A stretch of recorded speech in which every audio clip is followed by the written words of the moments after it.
Olá, alunos do sétimo ano, vamos dar continuidade ao estudo da nossa apostila, agora módulo 5, começando a falar sobre o reino Animalia. Então, até o módulo 4, nós vimos o reino Monera, o reino Protista e o reino Fungi. Então, agora, no módulo 5, nós vamos ver sobre o reino Animalia. E neste módulo 5, nós vamos ver sobre 3 filos de animais, ou seja, 3 grupos de animais que estão dentro do reino do animal, que são os poríferos, os quinidários e os plateumintos. Então, para começar, como nós começávamos todo o estudo de todos os reinos, vamos começar com as principais características gerais desse grupo de animais. Então, a primeira característica representada aí é com relação ao tipo de nutrição. Então, com relação ao tipo de nutrição, todos os animais são heterotróficos, ou seja, não produzem o próprio alimento. Então, são consumidores. Então, eles dependem de outros seres vivos para se alimentar. Outra característica é que os animais são eucariontes. Então, as células desses animais têm a carioteca. Então, o material nuclear é separado do material do citoplasma pela carioteca, que é a membrana nuclear. Então, portanto, eles são seres eucariontes. E os animais também possuem várias células, portanto, são denominados pluricelulares. Então, tem aí uma diversidade, variedade de tipos de animais no planeta Terra. Os animais são divididos em animais vertebrados, que apresentam crânio e coluna vertebral, e os animais invertebrados não apresentam coluna vertebral e nem crânio. Então, neste módulo, nós vamos começar o estudo sobre os filos de animais invertebrados, que são aí poríferos, quinidários, plateumintos, nematódeos, moluscos, anelídeos, artrópodes e equinodermos. Então, neste módulo, nós vamos estudar sobre porífero, quinidário e plateumintos, entre esses 3 filos, nesse módulo número 5. Os animais que representam o filo dos poríferos são as esponjas.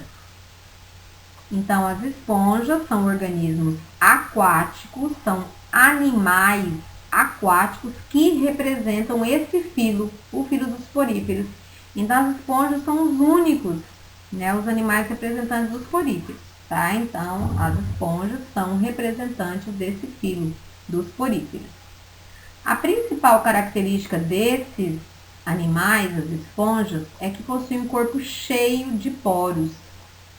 Ele é um pouco diferente do corpo dos outros animais, porque não tem tecidos verdadeiros, tecidos típicos, presentes nos outros animais. E a outra diferença é que esses animais são os únicos que não possuem células nervosas, Então, tem essas características que são marcantes, das esponjas. Elas vivem presas às rochas e outros pontos fixos, como o madeiramento dos portos, por exemplo. Dizemos que essas esponjas são sésseis, ou seja, elas são fixas, Então, elas não conseguem obter o alimento, elas não vão atrás do alimento, Por elas serem fixas, então, o alimento vai vir até elas através da água. Tá? Então, essas esponjas também, elas podem ter cores variadas, formas e tamanhos variados também, conforme aí a imagem. As esponjas têm a forma cilíndrica, né? Tem um formato cilíndrico, apresenta uma cavidade central, né? A cavidade interna da esponja chamada de átrio, possui uma abertura superior que é chamada de ósculo, por onde vai sair a água.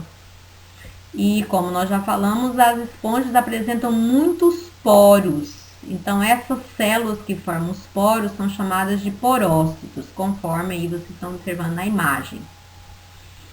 As esponjas também, o interior da esponja, tem várias células que têm um flagelo, né? Como se fosse uma cauda, um fio. Essas células coanócitos, elas auxiliam aqui na formação interna da esponja. Então, coanócitos são células flageladas que formam o interior da esponja.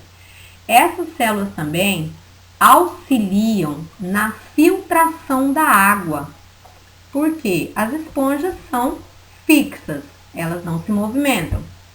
Então, elas não conseguem atrás do alimento. O alimento chega até elas através da água. Então, a água vai entrar através dos poros da esponja e na água que atravessa, né, a esponja, existem seres microscópicos, bactérias, algas, protozoários, restos minúsculos de organismos mortos.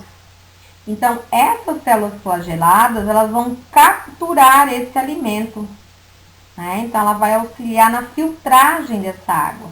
Então, as células flageladas vão começar a se movimentar e aí vai conseguir capturar essas minúsculas partículas do alimento, que vai ser digerido dentro dela. E o excesso da água, após ocorrer o processo de filtração, dos batimentos do coanócitos, o excesso de água vai sair pela abertura superior, que é o ósculo. Então, a água entra pelos poros, é filtrada no átrio com auxílio das células flageladas, os coanócitos, e o excesso de água sai pela abertura superior, que é o ósculo. Então, as esponjas, para se alimentar, elas utilizam esse processo de filtração da água. Portanto, elas são conhecidas como animais filtradores.